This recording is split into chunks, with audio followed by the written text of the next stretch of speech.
Nobody knows what is true. Ain't none of your damn business. And now for something completely different. Hello?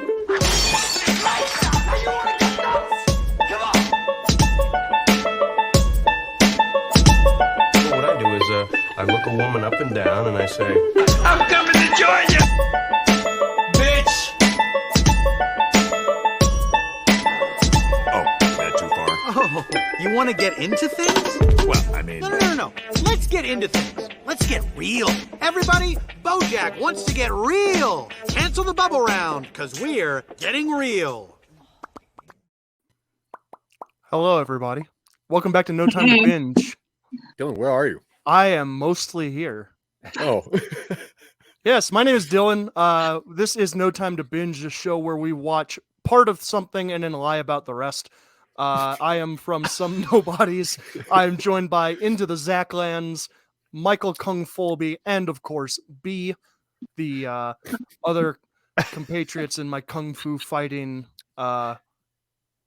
foursome. High fantasy horse shit. Yeah, we're talking this week. We're talking this week about That's AMC's a weird way to original- talk about this show. We're talking this week about Into the Badlands, the show on AMC, which combines wuxia with post-apocalypse and some southern gothic stuff, and eventually a whole lot of just, like high fantasy like nonsense. So and steampunk. a little bit of steampunk in there. So I guess for like people, copper or something. what's that? Copperpunk? Yeah. I didn't write that joke in case anybody is shaking their head right now. No, you didn't write anything for this episode. Okay, so Not that yeah. anybody knows about. So, for those who don't know, Into the Badlands is set in a post-apocalyptic world about 500 years in the future. A war left civilization in ruins. Some elements of technology still exist, like electricity, cars, crossbows, automation, that sort of thing. But for the most part, violence is accomplished through melee weapons, and that's about and hand-to-hand combat. It's set primarily in what seems to be remnants of the American South, near the Rocky Mountains, near the Mississippi River, that sort of thing. A lot of opium, a lot of sweat and mud, and yeah, it stars Daniel Wu. Seeing you like that. All right, It is get a up. filthy show. This show is Oh, it's dirty. Yeah, it's dirty. Yeah, everybody- the whole everybody show gets made me feel dirty like I all the needed time. a shower. A lot of blood, a lot of Gross. sweat, a lot of mud. It's pretty cool. But yeah, Yeah, it's got it was- Daniel Wu as Sonny. It's got Aramis Knight as MK. It has who all's in this? Emily Beecham as Minerva, better known as the Widow. And the first season and some other stuff has what's his name? He's very good as Quinn, the bad guy. Nick Frost. Nick Frost is in it later. He's in the end. You're thinking of Martin Sokas. Martin Chokus, yeah. Martin Sokas. Freeman. Yep. Sokus? Sokas. Martin Sokus as Yep. Quinn, Bilbo Baggins himself. Martin Yeah, Freeman. the Not true. preeminent Baron and a former Clipper and the antagonist of at least the first season. So, I'm going to throw this question to someone on the panel. What happened in the first episode of this thing? So here's the thing about this show that people might not know. let's talk about how this show has gone so far in between went- seasons 1 and 2. So season 1, we had a really cool idea, right? And then we're like, this idea is pretty cool. We should keep it going. But we wanted to like revamp and we wanted to expand our cast list. So we got like 8 people together. And immediately every new person we got together was like, no, we're out. So we had this idea maybe a year ago. I have no idea. And we're going to do, For the record, the first episode of this show aired on YouTube 10 months ago. see? Okay. So we did all of our 9 episodes, and we had this idea to do Into the Badlands, which is one of Dylan's favorite shows. And then, life happened and the world happened, and I got sick for a little bit, and then Michael pretended to be sick. B got that was sick for a lot of 1 week, times. for Pete's sake. No. Listen, Pete got real sick and he's not back. Yeah, So no, this whole Pete episode's died. for Pete's sake. Yeah, Uh, Pete so died, we're rest in We peace, actually- Pete. Keeping track with the other shows that we've done, I stayed consistent and I was here every week. Thanks, Dylan, you prick. So anyway, so we watched the first and last episode of this probably 6 months ago. And then we're like, hey, we're really interested in this show. Let's do it again. And then B was kind of knocking down our cell phone doors, being like, I want to do this show. And we're like, all right, chill out, B. Let's get this show going. So then we watched the show again, first and last episode. And then we took another hiatus for some reason. So now I haven't seen episode 1 in maybe 6 months. Yeah. But what I think happens is I think that the main character, Sonny, who wears leather and rides a copper motorcycle, he hates people. He kills a lot of people. And he finds some people and he's like, I don't want to kill you. And they're no, you should kill us. And he's like, okay, fine, I'll kill you. So he kills all those people and he opens up. In one of the coolest fight scenes I've ever seen. I've watched this fight scene on YouTube like 8 or 9 times. I watch it like once a month just to remind myself of how cool this fight scene is. He folds one guy in half, and it is one of the best things I've ever seen. So then he finds out that these punks that he didn't want to kill, but then ultimately kills, has a treasure chest, and inside of it is a young boy. So Sonny's like, hey, young boy, why don't you hop on my motorcycle and I'll feed you some slop? So he brings him to this broke down ruins where he's like, listen, these kids are going to kick your ass almost every day, but trust me, you're going to like it. And then he's like, I'm probably not going to like this. And he's like, yeah, you're going to like it. So then we meet Martin Sokus, who is, Quinn. And Quinn's like, hey, listen, you know what I like? Boys beating the shit out of each other. If you're going to do that for me, it's either that or I think you're going to pick heroin. And then I kind of forget what happens at the end of that episode, but I'm pretty sure that Donnie Yen, Sonny, shows us all of his scars because he's a sad boy who kills. And then the young boy really wants to eat food, so he decides to kill people, to fight people as a clipper. And I think that's it. Does anyone else have anything to add? Didn't he find out he's having a baby too? Wasn't that or was that a fever dream? No, Sonny's wife or partner, unmarried, secret partner is pregnant. That's right. In the first episode? Clippers aren't allowed to have kids. Yeah, true. There was Michael, a tunnel. There was a tunnel that Sonny sent the young man through to escape, and it took him out right outside of the compound. Yeah, which I felt was not the best place for him to come out because there were armed guards around the perimeter of the place and a lot of red flowers. Yeah. That's. I mean, yeah. I remember that fight scene. The kid in the box. And I think that kid ends up being a villain of the show. Well, whoa. Oh, no pre-spoilers. To fill in some gaps, MK, the young boy, when he gets hurt, his eyes turn black and he gets super strength and really mean, and he hurts the other kid. Oh yeah. And Sonny sees this and is like, hey, yeah, I'll help you get your necklace back. But you need to escape. Meanwhile, there was a necklace. Sonny gets ambushed by a bunch of people in pork pie hats with katanas and fights them in the rain. The widow, Emily Beecham, is like, hey, there's a boy in the fort with a pendant with this sign on. She holds up a book or something. She goes, I need that pendant or the book or something. Bring them to me and I'll make it worth your while or something.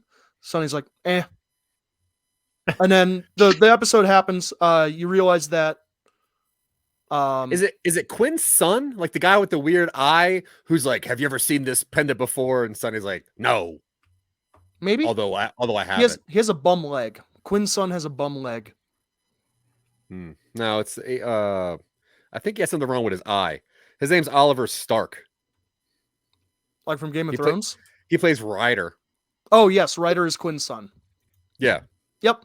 Yeah. And that's the first episode of Into the Badlands. That made just as much sense as what I remembered. I don't remember the black eye stuff in the first episode, but I remember the rest of it, though.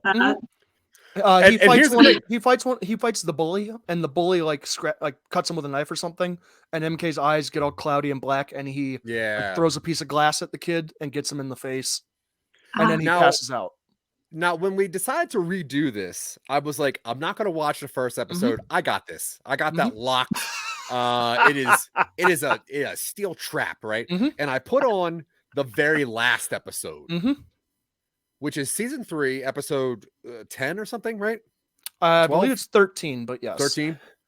And the first thing that I see is, I think, Cole from Mortal Kombat, a fake Arya Stark, Simon Pegg's friend, Sunny, a red-haired witch,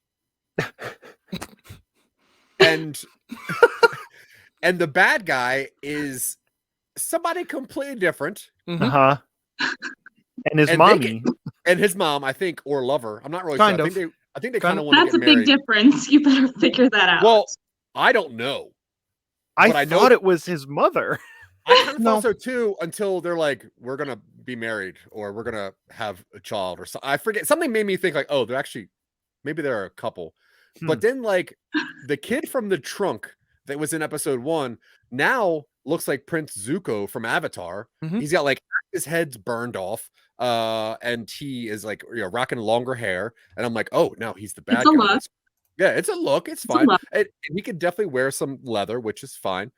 But we find out that I guess they just completely forgot about heroin. They're like, we don't need the heroin anymore. We're going to do this other stuff now that makes everyone's eyes black because we're now snorting magic. And shit gets wild in the last one. I'm like, wait, this is not the same show. I had the same exact thought. I had the thought, this is not the same show. I'm like, why is Mortal Kombat in this? Who are any of these people except for Sunny? Who is this Fellowship of the Rings that we're walking around with? Well, we will fill in after we complete talking about the final episode. Okay. Because after all, you all watched the in between, so I'm going to ask you how you. Of course. I'm going to ask some of you to summarize how the Fellowship came together. But first, let's end the series and finish. Of course, the episode is called 7 Strike as One because all of the episode naming conventions are either real or fake martial arts moves. Sick. Is there an episode I didn't notice when I was watching, but is there an episode called Monkey Steals the Peach? It's a bonus episode after season 2. Okay. Well, it's okay. Honestly, it's called Monkey Steals the Pear. So let's not glaze over this stuff. Also, at one point, we find out that fake Arya Stark is maybe Mortal Kombat's daughter, and she sacrifices herself after calling that one lady mom. Right? Didn't that happen? And it's like, oh, I can't believe you were my kid. And then Mortal Kombat's like, wait, you were our kid? Yeah, kind of. Yeah. And then Nick Frost is like, I don't know why I'm in this, but I have a lot of weight on. And I don't know anything that happens with Sunny in the last episode at all. I know he fights pretty good. Yeah. And doesn't he get killed and then resurrected? Yes. Yes. He does. Yeah. He does get killed. Yes. Yeah, because like the bad dude with the real black eyes with the possible mom wife, he put some real hurting on our friends. And the mom wife gets put on a boat and sent down the river like Moses. Yeah, because black eyes bad guy, he's like, listen, mom wife, are you against me or are you with me? And then she's like, I don't know. And he's like, I knew you were against me. And she's like, fine, I'm out of here on a boat. But what happened with Simon Pegg's friend? What did he do? He fights. Does he have a hammer? He has nunchucks. He's a nunchuck. That's it. That's what I hated. I'm like, nunchucks? Okay, whatever. So Simon Pegg's friend is whipping the nunchucks around. And I'm pretty sure Mortal Kombat, he is the one that does the final blow on the bad guy because his daughter just died. And he found out that his baby's mama was a mama and is going to be again because I think she's still pregnant. Is that the same woman for the first episode who's pregnant? Is she pregnant for 3 seasons? No, I don't think so. You can't prove that. I can't prove that. You're right. We all watch the same show. Yeah, I no, know. The entire she- thing all the way through. Yeah, I don't know why I you're. watch it through my lens. Yes, in this world, people are pregnant for 3 years. Like that was a Mhm. big plot point, and they come out as 4-year-olds. Well, see, it's not really 3 years because all of season 2 was actually that it was a dream. Remember that at the end of season 2 when Prince Zuko wakes up, he's like, "Oh my god. Oh, this whole thing was a dream." And Yeah, you're like, right. "Oh, But I thought that was they a only whole year." reveal Like, that in the bonus episode. Yeah, but Yeah. it was a dream, but it was also the dream that happened during the coma that he was in. So it took place in the same amount of time. It just didn't actually happen the way he dreamed that it happened. All right, well, I guess that explains a lot. Yeah. Yeah. But just to fill in some gaps so we can finish our talk on the final episode before we move into the stuff in between, Yeah. everybody fights the Pilgrim and MK. They beat the Pilgrim and MK. Sonny dies, and then he doesn't. And then they find a gun, and the show's over.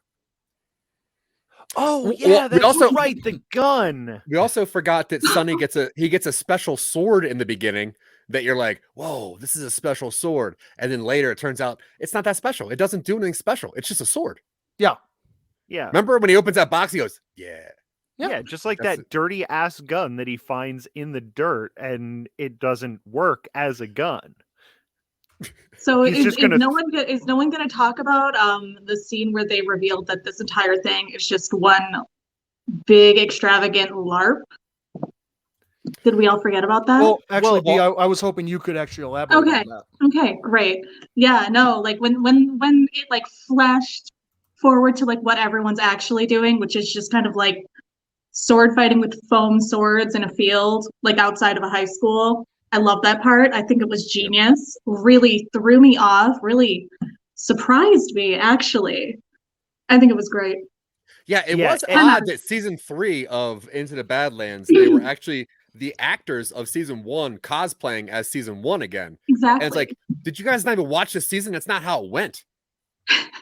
It did make Whatever. the reveal of the guy who was in the coma.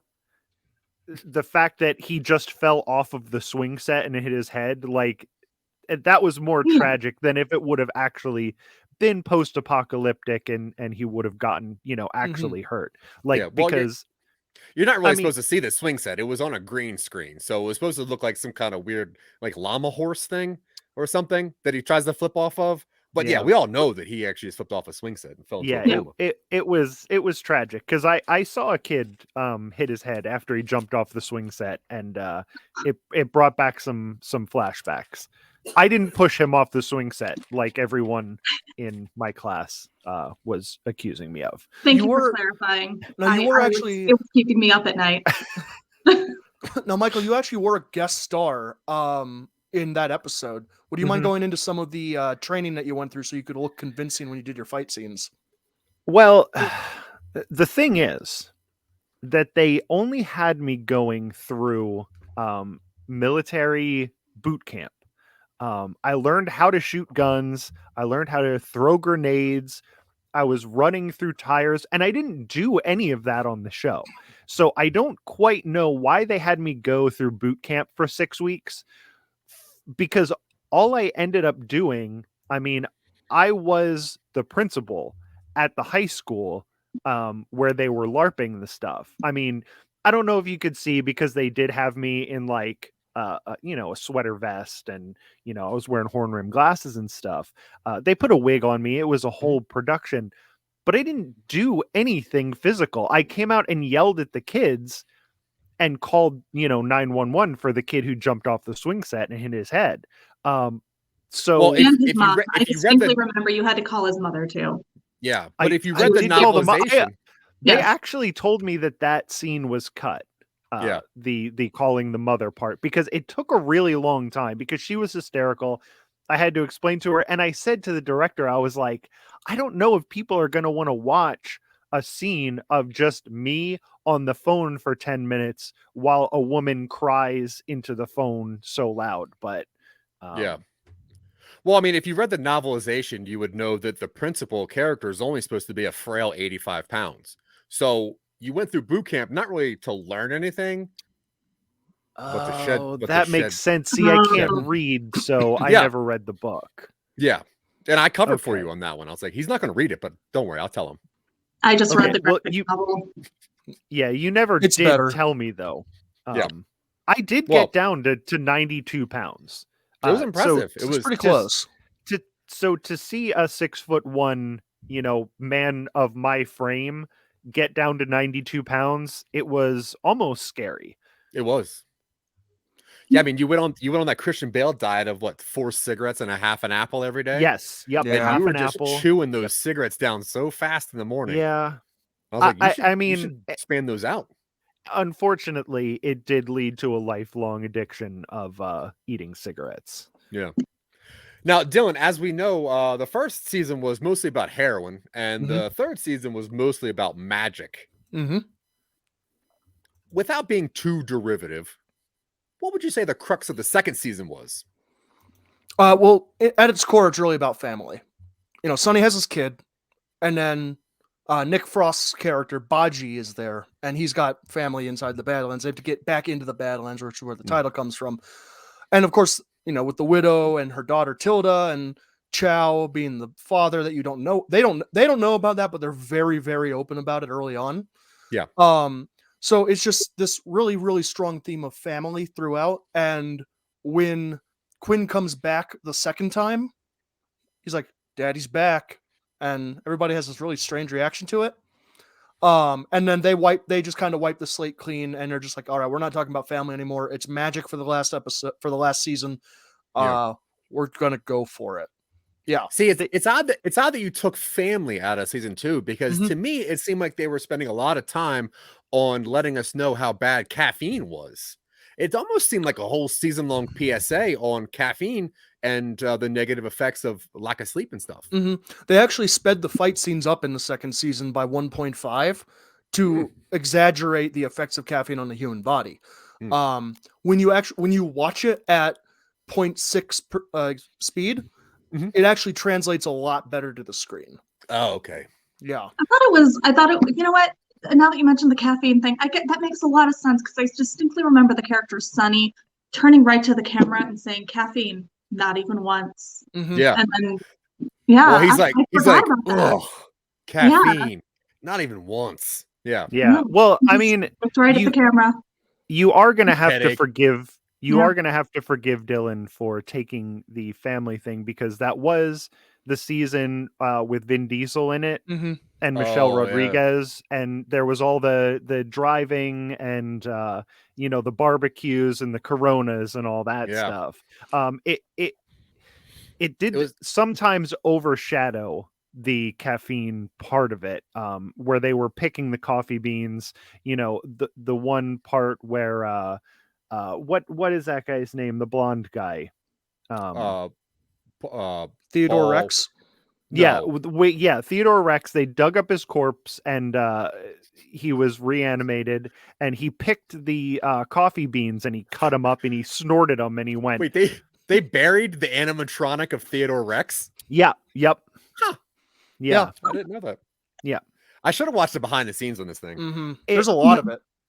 There's so much extra stuff. You would think for a show that only ran for 3 seasons that there would be, maybe a commentary on an episode or something. There is 19 hours of bonus stuff. Just like talking about every little thing. There's books, there's all those video games, there's all those PlayStation 2 video games that came out like 3 generations ago. Like, I don't know why they came out with PS2 games in 2015 or whatever, but nostalgia. It was a special event release for the second season. Yeah, it's just so season much 2 extra stuff. Into the Badlands. Because I don't know if you guys know this. Dylan so the one time we were gonna do this show, Dylan called me and he's like, hey, we're not gonna do the show. I don't feel good. And I'm like, yeah, whatever. He goes, but I did find out that Into the Badlands originated as a web series called In the Badlands, whereas this is a sequel, Into the Badlands. Now the web series had a very smaller budget, and it was really the character who plays Sonny going around on a razor scooter that was covered in brass, but he was doing a lot of heroin. So it's odd that they transitioned that into being, I guess, post-apocalyptic, because before he would just walk around Oakland. Yeah, and I didn't know that. this thing, it was so popular that the porn parody Into the Bimbos actually starred most of the actual cast of the show. Like it was so popular that they were like, we just want to be in this world.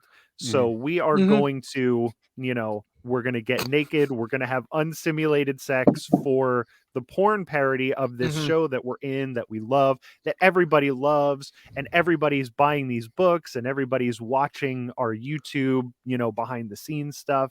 Everybody's watching the director's commentary on it. And so anything we can do.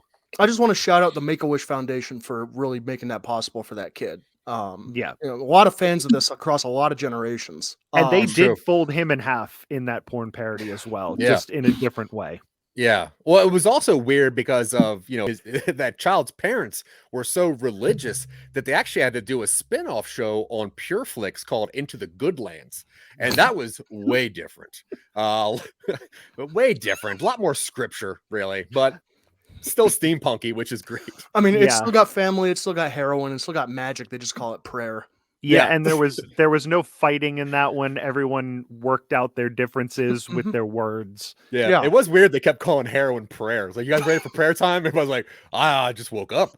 Oh, I can't wait to shoot those prayers right into my veins. It's like, of course, prayers. Where? I mean, it was really weird when like Jesus made a cameo in the porn parody, though. Well, it was Jesus, though. That was strange. It was for Telemundo. That was a really weird one. Now, we've talked about like the family, the magic, the heroin, the caffeine, everything that ties it together. But the show is really about the fights and the choreography. And, it's present in the first one where everything's really grounded. It's present in the second one where there's a lot more wire works. But in between, there's a lot of props, and every fight seems to have like a cornerstone stuff. And my personal favorites from season 3 were Baji, Nick Frost, kills a man with an octopus from a deli. Yeah. Now, just going around the circle, starting with Zach and just going around the clock. Favorite fight scene, favorite prop from that fight scene, and anything memorable you remember about it? Yeah, that's an easy one, actually. When you started this, I'm like, oh, what kind of question? I don't know.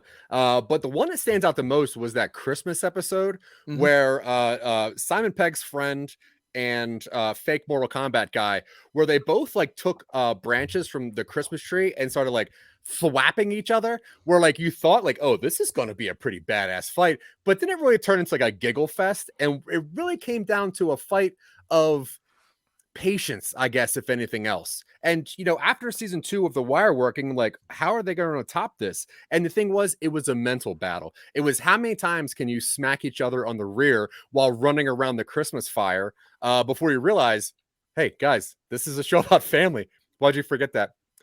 So yeah, I say it's probably season 3, episode 2, Christmas Into the Badlands. And the Christmas tree switch fighting. I guess fighting. Yeah, it was a good. It's a conflict for sure. Just because but I was definitely rooting for one of them. I'll tell you that. And they did have those onesies with the back flaps that opened up, but they also once they got to the point where they were hitting each other on the bottom of the feet and just giggling, it got a little bit. I didn't like that. Long. It was just a little bit long. long. It went on way too long. I agree. I'm like, where's the choreography, guys? This is not what you are known for. This is not what I got from the web series, the prequel web series. And B, same question. Okay, so I really liked. I think it was season 3, episode 4, 5, 6. It was in there. It's been a while. Give me a minute. But it was when that kid's parent that like fell, like the kid that like fell off the swing set, right? Do you remember that? Yeah. Remember that? The parent actually came to the school with like a rubber flip-flop and just beat the hell out of the principal. Do you remember that? You would remember that, Michael. Yeah. You were right. That was episode 4, 5, and 6. It went on through that entire run. Okay, I was right. Fantastic. The good thing, and I didn't talk about this in the director's commentary part, but I actually requested that's what happened. It's Genius. just it's just a little fetish of mine. I Sure. like it when moms come and beat me up with flip flops. Yeah, well, the cool thing was that she wore Uggs into the school, and she had a purse full of flip flops, and she was just breaking them over everyone's heads.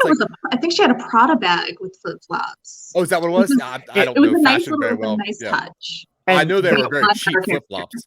That was actually made for the show because Prada doesn't make bags that big. They had to actually make one special for her so that she could fit all those flip flops in. And really good advertising on Prada's part.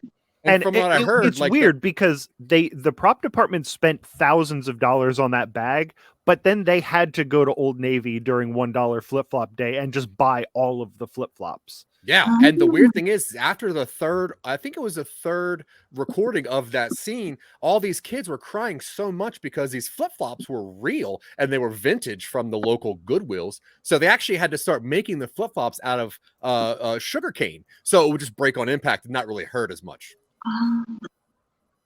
You know, that explained a lot. Why they like just suddenly started breaking just everywhere. And I'm like, wow, she's really hitting hard. Like, yeah.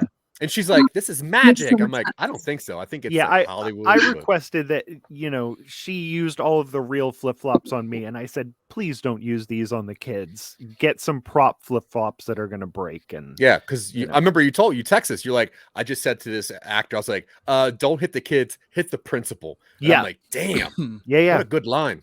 Yeah. And I said that, but they did cut that out. It is in the extras. Oh. It is in the deleted scenes, but that was a scripted line. I thought you just made that up. And I'm no. Your improv is getting pretty good. No, I was wrong. No. I'm terrible at improv. Yeah, true. Yeah.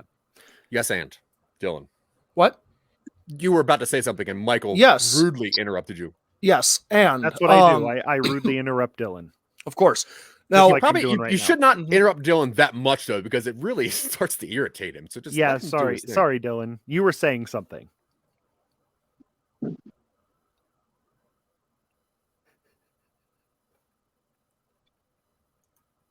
Anyway, now, of course, the Badlands are ruled by 7 barons. They're the ones who keep kind of order. They're the families, so to speak, of the Badlands. And each one has like a realm that they're taken care of. So like Quinn was the Baron of Opium. The Widow was the Baron of Oil, and so on and so forth. I just want to pose questions to the panel. If you were in the Badlands, which barony do you think that you would belong to or like want to live in most, and why? Did you not care which one was my favorite prop fight scene, or I thought you said the flip-flop one as well. I thought you agreed with B. No. I was just giving B some background. How do you not know Michael's favorite scene? When we talked about doing this show, he goes, wait, is that the one with that fight scene? And I'm like, I'm not going to spoil it. I'll let Michael talk about it. But he's been talking about this one fight scene for I'm playing dumb, so Michael will interrupt me and continue the question, but he apparently abandoned the bit. I didn't know we were doing improv. I'm terrible at it. Yeah. So my favorite fight scene was in season 2, the family season, where they kept going back to the different families. And there was a fight scene in episode 4 where they were down in the sewer and they met 4 ninja teenage turtle mutants. And they had to fight these guys, and then Sonny took the manhole cover off, and he was beating the turtles with them, and he beat 3 of them to death. And then the one with the nunchucks, the one that actually he got the nunchucks that Nick Frost uses from the last turtle, but that turtle actually was about to win the fight. And then he grabbed the manhole cover and he said, "Whoa, it's pizza time, dude." And he tried to eat the manhole cover and he choked to death on it. Yeah. I thought that was a very interesting fight scene. I liked the way that it finished. And then Sonny took the nunchucks and he said, "One day I'm going to meet that guy who is in Shaun of the Dead and I'm going to give these to him." And he did. Yeah. That is not the one that you were talking about for a long time. I was trying to throw you off of my actual favorite so that you didn't say that one. I gotta say, though, that was a very underrated scene. It does a lot for the world building to establish that people still remember Shaun of the Dead 500 years after the apocalypse. Yeah. And the fact that they used the Ninja Turtle suits from the first movie, even after they're like decaying and falling apart, and they looked so gross, and they did it in the actual sewers, so they had like toilet paper stuck to them, and like they were rolling around in actual feces, made it all the more believable. Yeah. Dedication to the craft. Yeah. All right. I'm glad I wasn't in that season. Yeah, I guess that's probably a good thing. Yeah. So backtracking a little bit, Michael, same Yes. question. Favorite fight scene? Go. My No. favorite fight scene is the one where Sonny opened up another box. This was also in season 1. He's in the woods. He fights some more guys. He opens another box and he says, "Oh boy, here we go again with another orphan child." But it was actually just 500 pygmy monkeys. And they just came out and they like swarmed him, and he's like flicking them and he's squishing them with his fingers and he's throwing them against trees. And it took a long time. When he was done, you know, the monkeys had taken bites out of him and they were scratching him, and it got all infected and stuff. And yeah, that was a weird one. And it lasted like 40 minutes of an episode. It was gross. Yeah, it was really gross. And Just he was gross. like, the one, like when he would squeeze them with his fingers and they would just pop.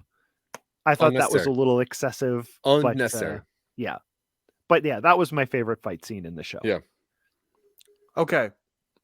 Michael, same question. Which barony would you like to live in? I think now I'm letting you go first this time so that we don't pass you over. If you're, I appreciate that. If you're talking about the pretend world, because I did like being inside that high school. They used a real high school for a set.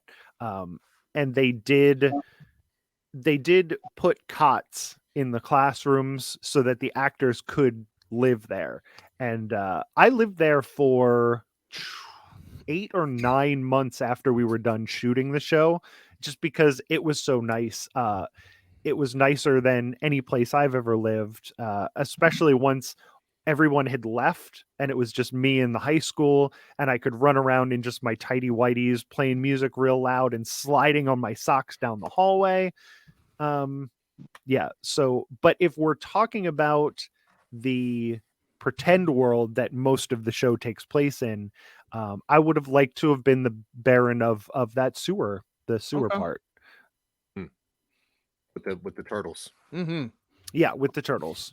Yeah. Because I'm sure there were more than just those 4 that they found.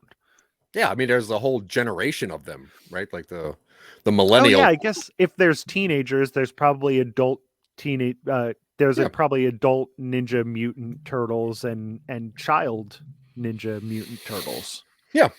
Yeah. Zach, same question. Yeah. I will say it seems like if I were living in this world, what I would want the most is money. And it seemed like the area that made the most money was the pregnant women area, where they grow all the pregnant women, because, you know, in the future, the heroin messes up sperm, so they can't have any more babies. So they actually found a way to just grow women with fetuses inside of them. And like all these jerky guys will go there and like just buy these pregnant women. But I mean, I will say that it probably was my favorite scene was when Mortal Kombat generic character went to the pregnant woman farm and, you know, kind of bought it like it was like a poinsettia. It was very interesting. And I thought, I would like to know the bureaucracy of how this place works.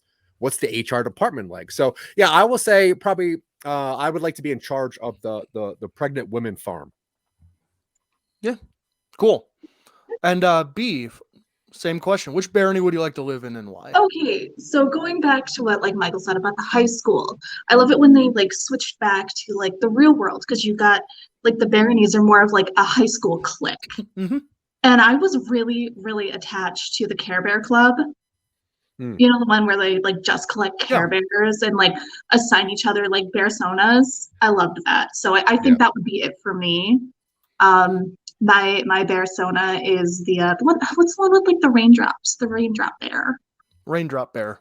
Yeah, Oh, raindrop yes. bear. Okay. Sadie Raindrop. Bear. It was a little bit Absolutely. weird in Grumpy the Care Bear. Bear Club though, how because these are like freshmen in high school, so they're like 15, 16 years old, and Yeah. they were giving them real tattoos on their stomachs. Mhm. Yeah. Which I don't know about the morality of that particular thing. Well, Because it was interesting. they did really tattoo them. It was Well, yeah. Wow. What I Yeah. thought that like the I thought it practice was just of really that. good effects. no, the they were real rehearsals. tattoos. The rehearsals were pretty cool when you have a bunch of these slightly chubby 14-year-old boys showing their bellies off, trying to exude magic out of their intestine area, I guess. But yeah, until they got those tattoos, nothing would happen. They were just showing their bellies off and going like, stare. And I'm like, that's illegal. I can't stare at that. They were just bellies, though. No. You can Still, I stare at Don't want that. bellies. Don't want that. Legal. Not my Feels not like a my slippery bear. slope. Not Yeah. my barony. Oh It's man. illegal. It's illegal there. Now, I want to round back to when Zach mentioned the jerky guys. Now, season 3, the show started to flag a little bit, and they had some issues. They rescheduled it. They rearranged when it would air. There was some production issues. They had to slash it in two, so it was like season 3A, 3B. They brought in a lot of celebrity cameos, like the Jerky Boys in season 3, to try and like drive viewership. Now, just whoever wants to go first, like there are a lot of celebrity cameos to choose from in this show. So whoever's got a favorite, or at least one that they want to talk about briefly, because they get kind of weird as the show goes on. So Yeah. I'm interested in hearing anybody's opinions on the celebrity cameos, anybody specific, what they used them for. The deep fake of Mark Hamill as young Luke Skywalker didn't make any sense, and it was also like it was so close to actually looking like Mark Hamill from the late 70s and early 80s that it kind of like freaked me out. And he was in it. Like that first season, he is in it a lot. Yeah. And then they just kill him. And it's like, what's the point of having Luke Skywalker in your show if you're just going to kill him before he canonically dies in the movies? It was just a whole weird thing. I do like how actual Mark Hamill did the mocap for it. But them CGIing his young face onto his older body, I don't know. It wasn't my favorite one, but it was definitely the one that stuck out the most. Yeah. Yeah, I'll say for me, it was that 3-episode arc in season 2 where Carrot Top was in it. Because I remember being a huge Carrot Top fan. I know that man's voice. I know his abs, but I know his voice. And I'm like, that's not Carrot Top's voice. What's going on here? Because the performance was good, but vocally it just was a little rigid. It turns out that Kevin Spacey had originally filmed that and that they had digitally taken him out and digitally put in Carrot Top without actually putting the new lines in there. So I thought that being that they kind of treat redheads very special and irreverent in this show, it was pretty interesting to bring in Carrot Top. I thought that was cool. I'll say that it was cool. No, real quick, just as to ride that, they do digitally add as props. Like Zach, just real quick, because you brought it up, like top 3 props that Carrot Top fights with in this show. Yeah, that one, like the lobster ring that kind of is like a nunchuck, but there's I guess like an eel in the middle. That was pretty interesting. How he got that piano up in the air. I mean, it was like a little Schroeder piano, like from Peanuts, but it was kind of funny to see that little tiny piano come down and hit that guy and break up. And then when he smiled, he had those keys dangling out of his mouth. And then the last one I would say was a full-size swordfish. And it wasn't because of the prop. I'll say it was the choreography of that sword fight using that beautiful marlin that I think was still alive. I'm not really sure. But honestly, what can't Carrot Top do? You forgot to mention my favorite one. Remember when he had like that chicken Gundam thing? And they had like a big like fight in the city, and it was just they destroyed absolutely everything. But it was just Iconic. Well, that was cool because it's a cool twist on a mech suit because Yeah. like obviously we all saw it wasn't a robot, it was a live chicken Mhm. that Carrot Top just meshed himself into that brain and then controlled it Ratatouille cooking style. And then watching that bloody corpse of a chicken just shred that town like a mech suit. Yeah, you're right. I probably should have taken that one. So take out the lobster nunchucks and put in the chicken mech suit. Fun fact, they did build that that's a physical prop that they actually built like a set for, like the control suit where when he's in it and he's like doing the motions, it was designed to rise and fall 15 feet to simulate the shaking of the mech when it was being hit by the French fry. Yeah. Oh, that's And they also built a set for the town that they destroyed, but it wasn't just like the facade of the town. They actually like built the apartments, furnished them, had people move in, and then they destroyed it. They didn't tell these people that they were going to destroy this town. So all of the people falling out of the buildings, running, screaming for their lives, that was all real because they wanted to capture that. And that's all in the director's commentary. The director, the one that was in jail for setting all of that up, they did let him have a phone call because, again, this thing was such a big deal. Yeah, that like he has his own, like they show pictures of his jail cell and it just looks like a lush, New York apartment. He does have his own phone and stuff, so he could do all of that stuff for the director's commentary. But yeah, those were real people. Several people died in that. A bunch lost limbs and have permanent injuries. It was terrible, but I mean, very memorable shot, so I think it was worth it. Yeah, well, when I told Dylan that was one of my favorite scenes, he told me, he's like, you know how they did that? What they did first was they actually built a model of that entire town, and then they would just throw dead chickens in the model, and it just didn't look good enough, which is when apparently they had to build the full-size real thing just to make that, as accurate. And B, favorite celebrity cameo. Okay, all right. So I think it was like season 2, episode like 50, I think. It's the music number one. It just turned into like a giant musical number, and Jack Black was like the absolute star of it. They called it Into the Badlands, yeah. Yes, that's the name of it. Oh my god, it was so good. The music made me cry. Like, I'm not kidding. I was bawling on my couch because I didn't know that Jack Black could sing opera like that. I'm getting weepy, like literally just thinking about it. But yeah, he was so good in that episode. He had no right to be that good. Yeah. 10 out of 10 for me. Well, he was in talks of doing a cartoon spin-off of that called Into the Badlands, but they thought that would just be a little bit too close to his normal shtick, so it didn't work out. Yeah. So I think we got one more time for like one more round question, and I want to kind of like send us into the future a little bit. Now, of course, it got canceled after 3 seasons, ended on a cliffhanger. They did their best to wrap everything up, but if we got a season 4 to bring the story all the way to a close, what would we do? B, let's hear from you first. Like, what would you want to see in season 4? So I would really like for them to at least sum up like the romance between that mom that like beat the shit out of the principal and the principal. I want to see a conclusion to that because they kind of like hinted at it, but like it didn't go anywhere. I would love for them to do like a sequel musical number because I'm absolutely all about my musicals. Gosh, no, I really want them to get those 2 characters together though. Yeah. Like 100%.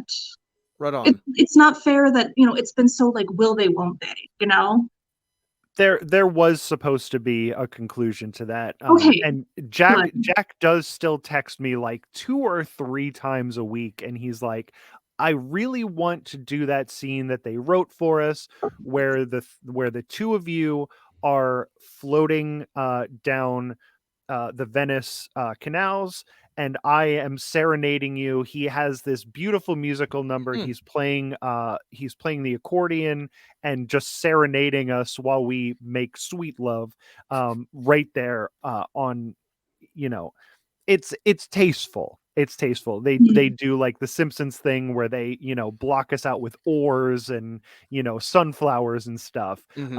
but it was very nice. And if it makes you feel any better, those two characters do get together in the end, and Good. Jack Black is a huge part of it.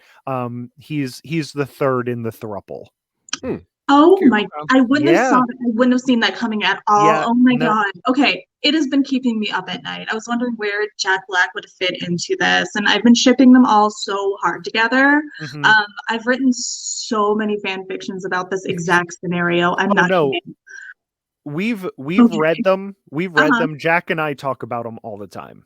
Yeah. Yeah, we're huge fans of me and Jack are both huge Mhm. fans of your fanfics. Okay. Sure. I mean, good. my name is Zach, but that is very true. And Michael, Yes. continuation into season 4. Where do you want to see it go? Oh, I do like the real world high school, just like B. I think we should keep the high drama and everything, but instead of these big elaborate sets, just have the kids doing the thing in the playground with their foam swords and their pretend magic. I think that would be very interesting, with just the principal and that mother just like going to town in his office just all the time. A whole season of that. Yeah. They're Just like, like 50, there's like 65 episodes in a season. That seems like a lot of filler. Yeah. Well, I mean, agree. I wouldn't consider it like filler if it has like significance to the plot. most of the mom principal stuff is just seen through the window while the kids are Okay. in the playground playing. Some Hitchcock style Yes. sort of thing. Okay. Yeah. All right. I think it could probably work. Yeah. You get the right director on board, like Brett Ratner or someone. Yeah. And Zach, season 4. Yeah, I think for me, what would be a great continuation is part of the storyline that I thought they dropped off a little bit too soon. And early on in season 2, when Sonny opens up that restaurant and he's like, "What do you think the people in the Badlands will want to eat?" And they're like, "Well, obviously pepperoni pizza." So when he opens up that Italian restaurant, and then that one guy who I guess gets a job as like, well, he gets the first job as like the dishwasher, but then eventually he starts like, tossing the pizza. And that's when he teaches Sonny Kung Fu Italiano, which is obviously the Italian style of Kung Fu, which Sonny does not know. But I feel that once the pregnant woman showed up, he kind of just ditched that restaurant. And I would like to see him maybe pull a Dagobah Luke situation and go back to the restaurant and really finish that Italian training.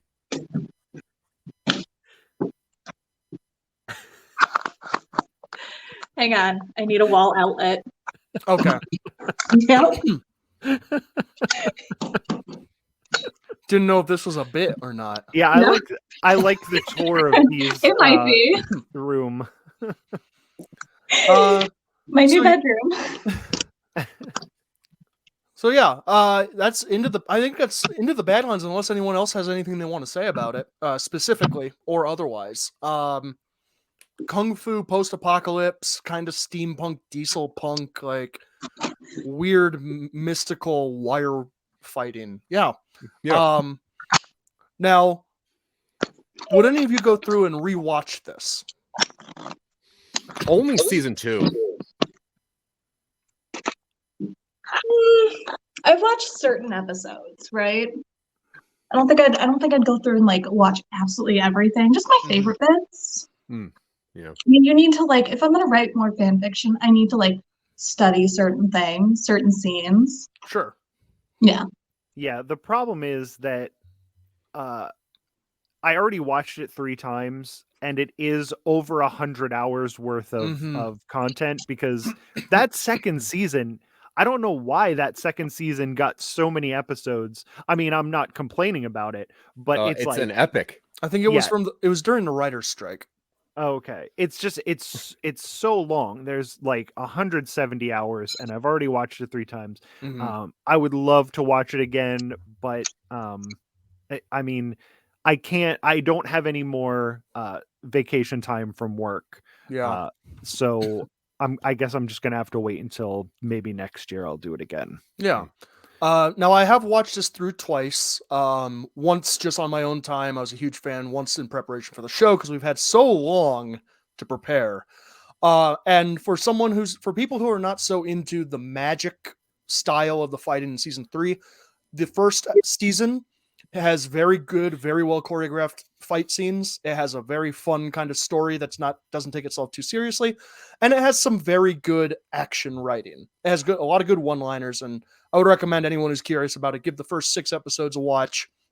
If you want to go ahead, but most of the charisma starts to drain out during the second season. So yeah, that is our discussion on Into the Badlands. Thanks for watching. And now it comes to the point where we have to talk about what we're doing next. What show we're going to be not binging next?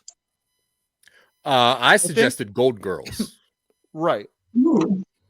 I also suggested Saved by the Bell, but only the college years. Oh God! Hey, listen. They have bells in college? Yeah, dude. Oh. They have Richard Belzer in college? That's what I thought he said. I was like, oh, nice. Belzer. Bum, bum.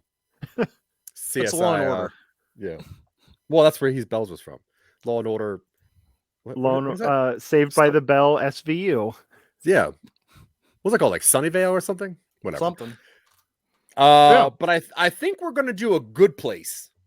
Yeah. I think we're gonna do Good Place. The Good Place. The Good Place. Yeah. The Good Place. At least one of them. Maybe one of my maybe my favorite sitcom of all time. It's very good. It's for anyone good. Who doesn't know, it's Michael Schur. He's the guy who also did The Office, Parks and Rec, and I think 30 Rock.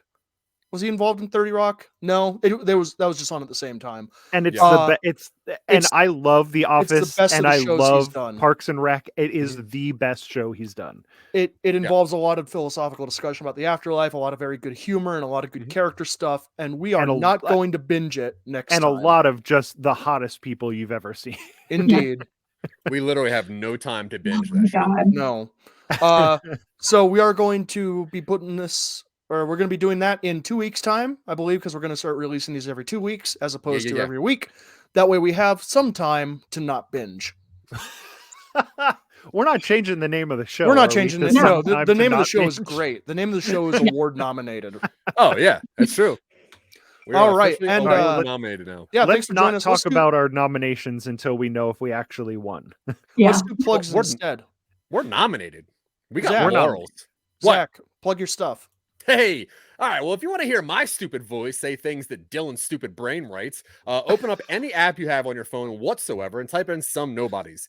We have podcasts, we have music videos, we have entertaining, award-winning prior to this year shows such as Create Your Own Podventure, which you get to choose your own way that's going to go. You can listen to episode 1 and then listen to whatever episode you want. We don't really care. We also have Silicon Angels, which is literally the funniest show about sex robots and phone calls that have to do with sex robots. But that's a 100% fact. But it's true. You can always see us live on Tuesdays. We do our show Twitching Upstream, which is an offshoot of our Sunday show called Talking Upstream. And we are very proud of that. And that's it. Yeah. All right. Michael Kung Folby, where can people find you? You can find me on award-nominated Jack Billings Presents Haunted Apartment Complex on the Podmoth Network. You can also find me on I Love This Terrible Game, which is a video game show where we talk about video games, and on Generation Clash, which is a music podcast about 2 generations trying to get each other to listen to each other's music. It's a wonderful show. And PowerPoint Showdown on YouTube, where we find some PowerPoint presentations on the internet and then we make up presentations based off of those. Yes, nobody on the show works on them at all. No. We just pretend that we are experts on subjects and make absolute asses out of ourselves. Oh, yeah. Sometimes we get to learn Zach Wiseman's deepest, darkest secrets. I'm not gonna release that episode. Don't worry, I have it so I can release it. That one caught me off guard. B, where can people find your stuff? Okay, so pretty much anywhere that you can find podcasts, you can find my podcast that I run with my husband Tom, Deep Lore, the podcast that is neither deep nor about lore. You can also find my show Is This Podcast a JoJo Reference, which, spoiler alert, yes, Yeah, it is. everything is. Everything is. And I will say that Deep Lore I enjoy infinitely more than the show Avatar. High praise. That is. Fantastic. We'd love to hear it. I do. I listen to it and I'm like, I'm not going to watch this show, but I love this podcast. We do an episode about Avatar here. Sure. Sure. Yeah. How about you? We'll add How it to about the you? list?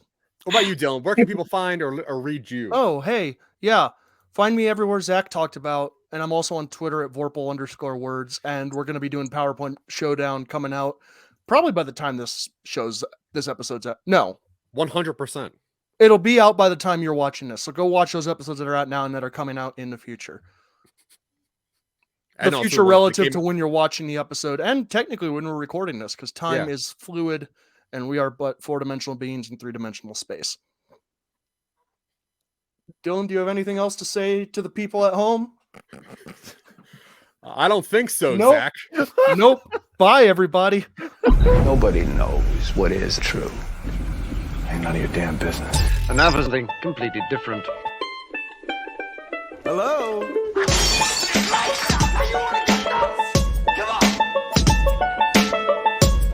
So what I do is I look a woman up and down and I say, I'm coming to join you, bitch. Oh, is that too far? Oh, you want to get into things? Well, I mean... No. Let's get into things. Let's get real. Everybody, BoJack wants to get real. Cancel the bubble round, because we're getting real.